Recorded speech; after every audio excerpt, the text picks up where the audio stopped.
Welcome back to another episode on The Living God by Lafcadio Hearn. In our previous video, we had seen how Hamaguchi Gohei's magnanimous sacrifice helped save 400 lives.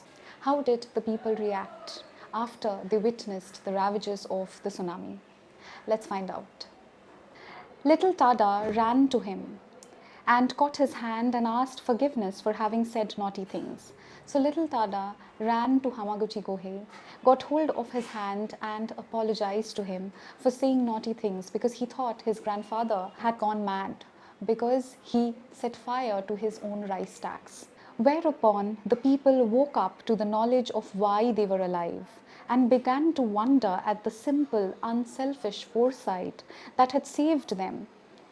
And they finally realized that how they were saved, who was behind this entire scheme of calling them up on the plateau.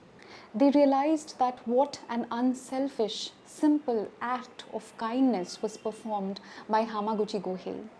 He gave up his entire wealth to save their lives. And the headmen prostrated themselves in the dust before Hamaguchi Gohei and the people after them.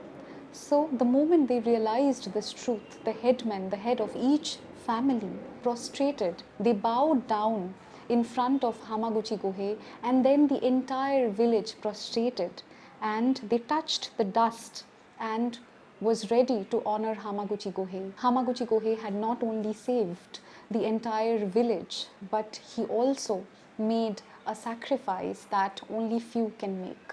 Then the old man wept a little, partly because he was happy and partly because he was aged and weak and had been sorely tired. So the exhaustion of the entire process and the happiness to be able to save all the members of the village, it made Hamaguchi Gohei weep. My house remains, he said, as soon as he could find words, automatically caressing Tada's brown cheeks. And there is room for many. Also the temple on the hill stands, and there is shelter there for the others. So his kindness did not end there. He offered his villagers to stay in his own house because their shelters were all ravaged by the sea.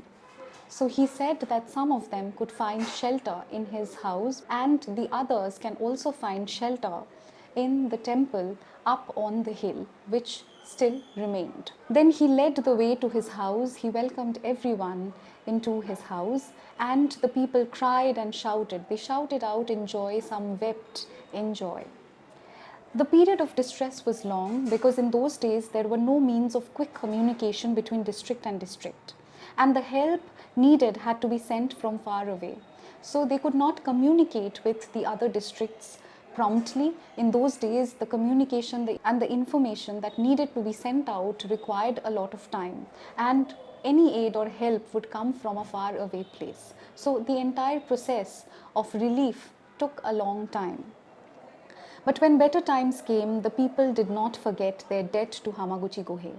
But when finally the better days arrived, they did not forget Hamaguchi Gohei's sacrifice and the villagers' debt to Hamaguchi Gohei. What did they do to honor him?